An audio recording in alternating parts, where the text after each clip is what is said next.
I'm continuing these series of talks on the practices under the rubric of education for becoming. It's quite a distinctive mission statement. And so we've got a number of practices that give us some assurance that what we say is going to happen to the children and their experience at Birchwood does in fact happen. They learn the habits of becoming. So the first one I brought up was the success cycle. And that has two components. The first component we discussed in the last video was providing children a history of successes and a history of achievements.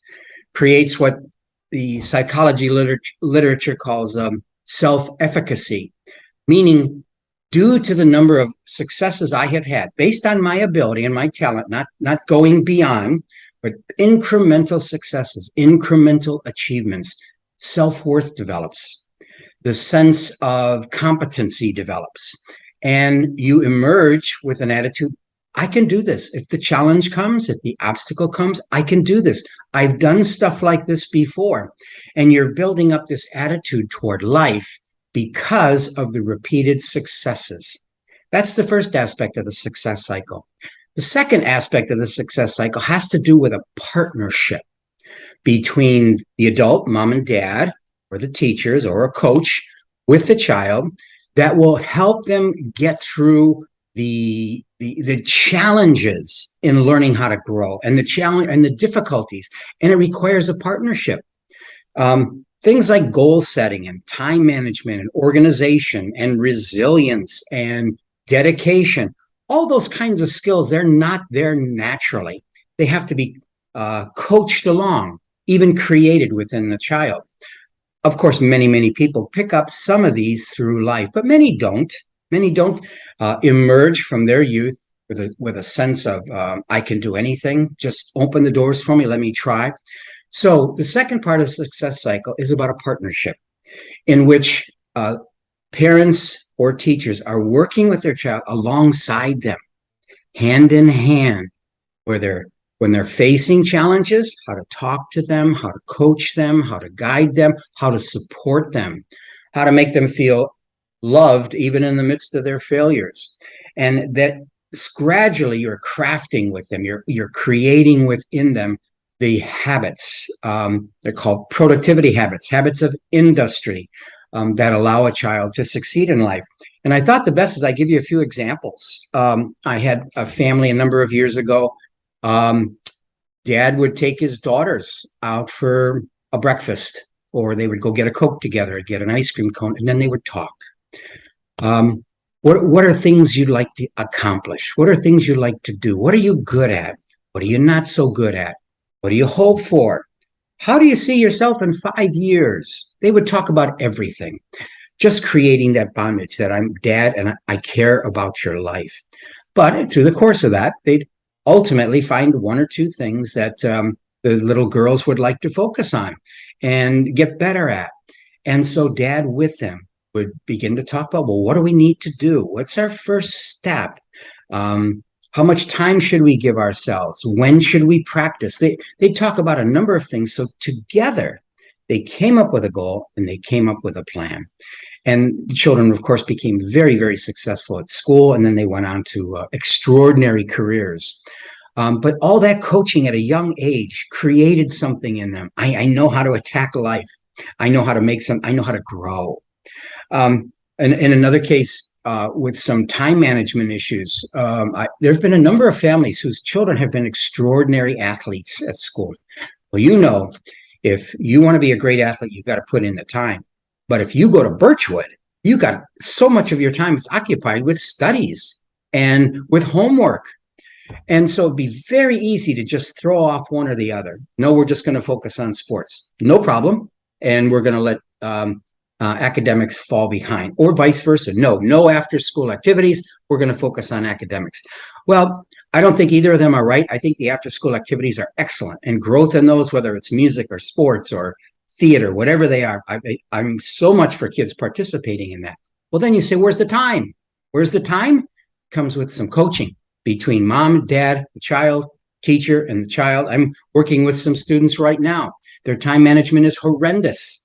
So we're talking once or twice a week. What did you do last week? What did you do this week? How are we going to organize ourselves? What did you get done?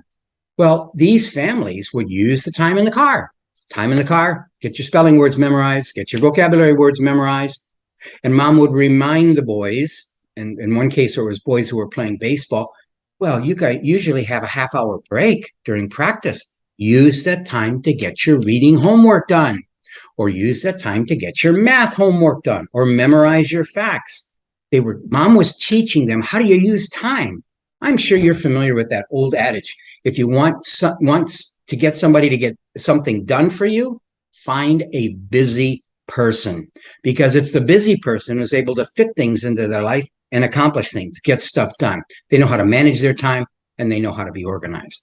Well, both of those families, the kids went off with excellent careers, even in their sports. But they still were excellent students as well. It all can be done. Then there's the issue of resilience. Wow, that's a tough one. It's so popular in educational literature, teaching children resilience. Well, I'll tell you what, you are not going to teach children resilience unless they fail, unless they face things they don't want to do, unless they face things that are pushing them beyond their limits. And I'm talking about older children now, not with so much as younger children. Everything I talk about has a spectrum of to what extent you impose on the children. But let me come back to this. They're not going to be successful all the time. Nobody is.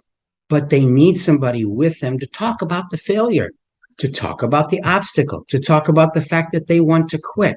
They need examples from mom or dad or from the teacher. All the times you wanted to quit. And how did you find a way out of that? Or the times when you had a devastating failure, and what did you do with it? Well, most of the times you step back a little bit and figure out, maybe it was my fault. Maybe I took on too much. You're analyzing the whole thing. That's what the kids need. They're not going to do that on their own. They need that kind of coaching. And, here's the interesting thing.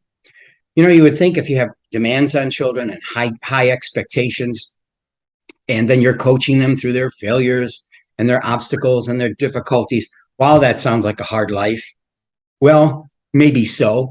Certainly it's a lot harder than hanging out on social media or at the malls or something like that, or watching movies or playing video games.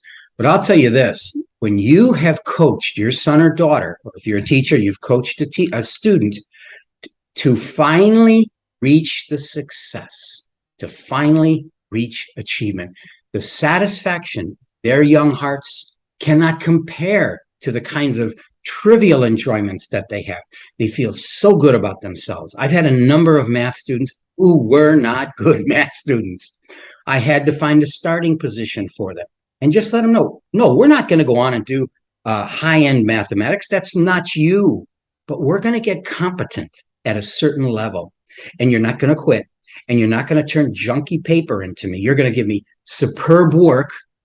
And then you're on top of them. You don't let them get away with it. When they cut corners, come on, let's fix that up. When they don't turn something in, what do you mean you didn't do it? What's your excuse? You're constantly on top of them because you're coaching. This is the hard part of coaching. This is where it's not that pleasant when they don't like you because you're insisting on excellence or you're insisting on achievement. But here's the big thing. When you finally get them to the finish line, man, do they feel good about themselves. They feel like $1 million. Far more satisfaction than taking a day off and doing nothing, or watching a movie or whatever they do for fun. That sense of achievement is so powerful in their hearts. And the biggest takeaway then is, I can do this stuff. When stuff gets hard, when I face obstacles, when I face challenges, when I feel like giving up, I faced this before. I know how to get through it. And who helped them get through it? Mom or dad or a loving teacher or a loving coach. Push them through in the success cycle. And the sense of self-worth, the sense of competency grows, where they can attack life in a positive and productive manner. Thank you.